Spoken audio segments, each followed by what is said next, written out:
उसे तो चोंच मारते के साथ ही पता चल गया कहाँ फंस गया, और ये चोंच मारकर खुश हो जाता है, मगर इसमें भी रुआई निकलता है, कुछ नहीं है, सब दुनिया के कर्म बॉक्स में खाली है, बेकार है। अंत में जाके जब ईश्वर के घर जाता है या यमराज के घर में जाके पेशी लगती है, वहाँ फैसले होते हैं, तब इसे पता होता है जहाँ चोंच मारी थी वहीं मेरा काम है, मैं तो फंस गया हूँ। तो ये संसार इतना खराब है। पारस के प्रश्न से सोना भई तलवार, तुलसी तीनों ना मटे मिरे। कौन कौन? धार, मार और आकार। सोना कहते हैं लोहे कुट्टे छोते के साथ ही सोना बना देता है। पारस लोहे को सोना बना देता है। अगर उसे तुमने छुरी के लगा दिया तो छुरी सोने की तो बन जाएगी, परंतु उसकी धार, मार और आकार झुका तो रहेगा, वैसे ही रहेगा ना।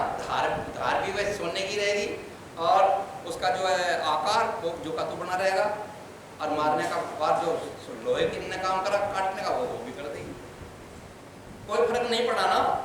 लेकिन आगे कहते हैं ज्ञान हथौड़ा कर लिए, यानी हाथों में अपना ज्ञान का हथौड़ा लिए, सदगुरु मिला सुनार, तुलसी तीनों जब मिटे, धार, मार, आकार। जब कोई सदगुरु मिल जाता है, तारणहार वाला गुरु तो दुनिया फिरती है, अगर तारण वाला गुरु मिल जाता है तो फिर वो अपना पारस नहीं लगाता, बल्कि अपने स्पर्श से, अपनी आभा से, अपनी प्रतिभा से या अपनी कृपाओं से उसकी धार, मार और आकार को मिटा करके अपने जैसे बना लेता है।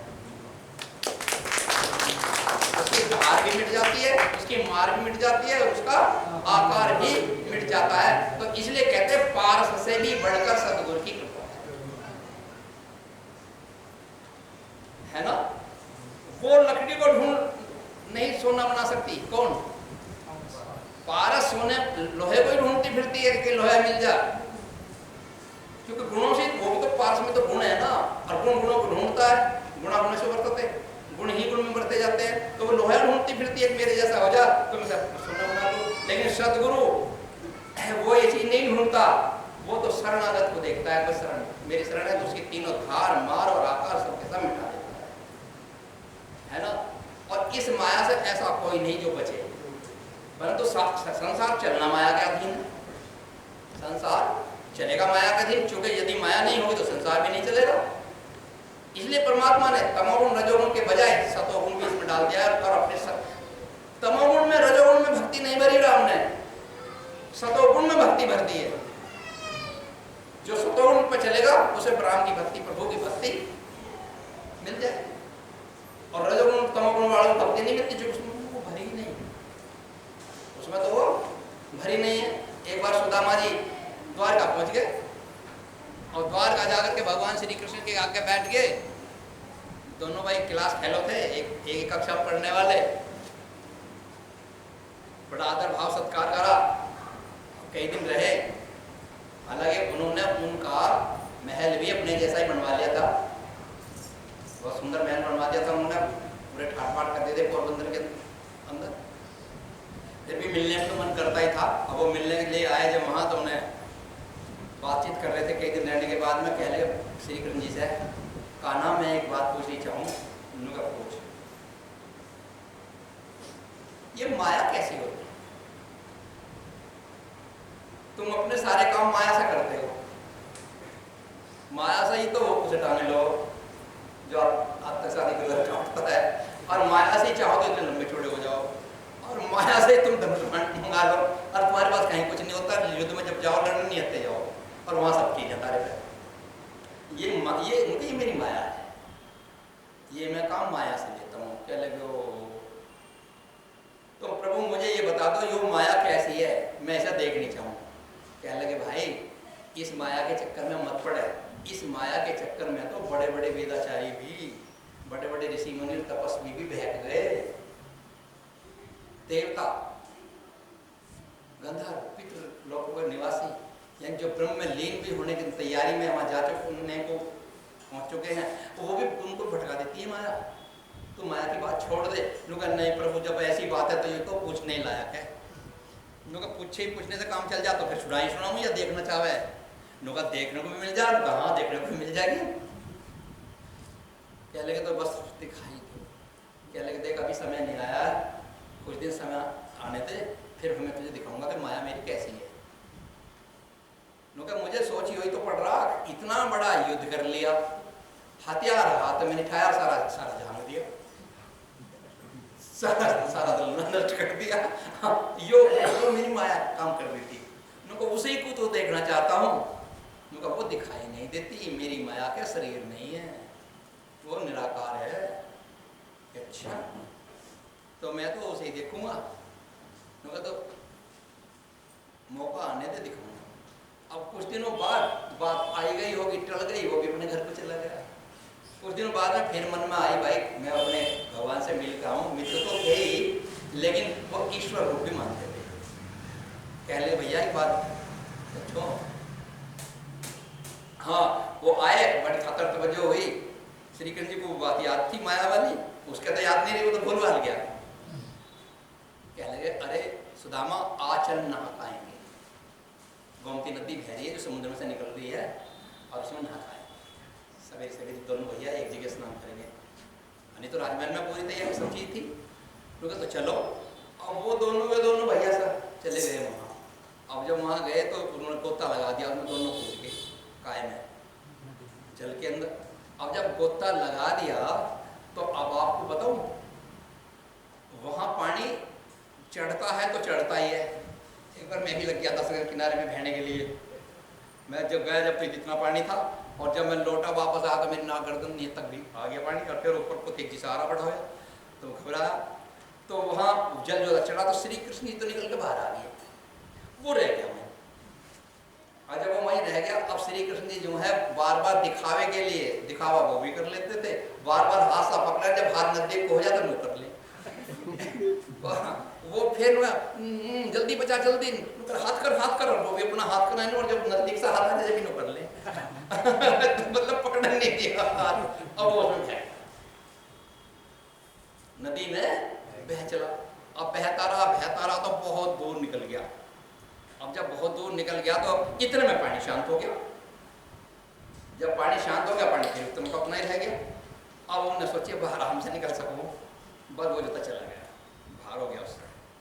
जब बाहर हो गया, बाहर होते तो साथ ही उन्होंने सोचा भाई द्वारिका जाना है, अब बता मैं तो आ गया बहुत दूर, अब उल्टा चलूं। जैसे वो उल्टा चल रहा था तो रास्ते में एक नगरी थी, नगरी। तो उनके कुछ आदमी राजा के एक हाथी को ले रहे थे, उसके उसमें सूंड में, मुंह में क्या समझ लीजिए, सूंड के उसमें माला लगा रखी थी फूलों की, और लिए वो चले आ रहे।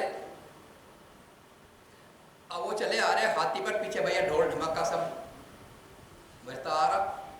इन्हें सोचा भाई ये क्या मामला, इस हाथी को इतना सजा रखा है, फूलों की माला दे रखी, लो हम भी देखें इसे। अब वो जो तो उसके सामने गया, उस हाथी ने उठाकर माला उसके गले में घेर दी, सुदामा की। अब जब सुदामा के गले में माला घेर दी तो कहने का हो गया भाई काम। क्या सुदामा जी रथ में बैठो, इसमें बैठो, हाथी पे। नो भैया मेरे बस की ना बैठना इस पे। नुका बैठना तो पड़ेगा। नुका क्यों, झक्का ये नियम है, अब जब राजा मर जाता है और उसकी टेर भी हो तो ये निकाला जा हाथी, जो जिसके गले में माला डाल दे वही राजा बने, और तेरे गले में डाल दिया तो चल। अब वो नायक है, नुका नहीं चलो चलो।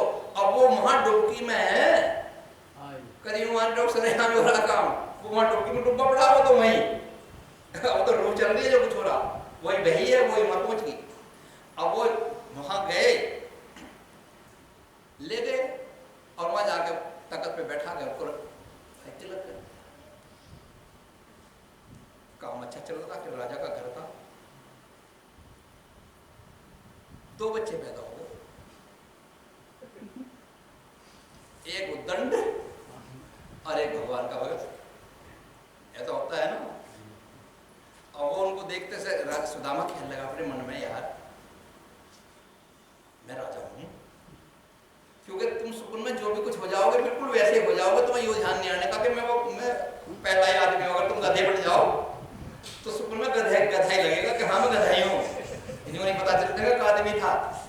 ये लग जाएगा किसी को पता जितनी देर सुपन चल रहा उतनी वो कथाई है। और चला गया सुपन में अपना घूम रहा। इसी तरह से अब 2 बच्चे पैदा हो गए। जब दोनों बच्चे पैदा हो गए, बच्चा होने में अब वो रानी बीमार पड़ गई। रानी बीमार पड़ गई, तीसरे गर्भ में थी, तीसरे गर्भ में थी। अब उसका जब इलाज कराने के लिए जाते रास्ते में बच्चा पैदा हो गया तीसरा, और रानी खत्म। रानी खत्म चलेगा। अरे यो बड़ा दिनों में अब बच्चे को तो छोड़ दिया वहीं, अब तो राजा भी तो बनना। कहने लगा अरे राजा महाराजा बुला रहा, अरे मंत्री दौड़ो, अरे फलाना दौड़ो, जल्दी आओ, ये और भैया माया के वहां सब भूत प्रेत खड़े हो गए। उसी तरह से मंत्री भी खड़ा हो गया, और क्या नाम जी मिनिस्टर सारे खड़े हो गए, उसके सभासद सारे खड़े माया के, क्योंकि अब तुम सुकुन में हो, तो सुकुन में जो सुकुन जननी है माया, वो सारे रूप धारण करती है। ब्रह्मा जी, विष्णु जी, शिव जी सबके रूप धारण करने में वो माहिर है। अब वो राजा कहने लगा तो भाई हमारी महारानी का वो करवाओ दाह संस्कार। और वो जब दाह संस्कार करने लगे, वो तो फूंक के बेचारी नदी में प्रवाहित कर दी इसकी हड्डी पट्टी सब। अब बच्चे को लियो फिर रहा, अब बच्चे को लियो फिर रहा, अब कहने लगा यार ये बड़ा चढ़ा हो गया, अब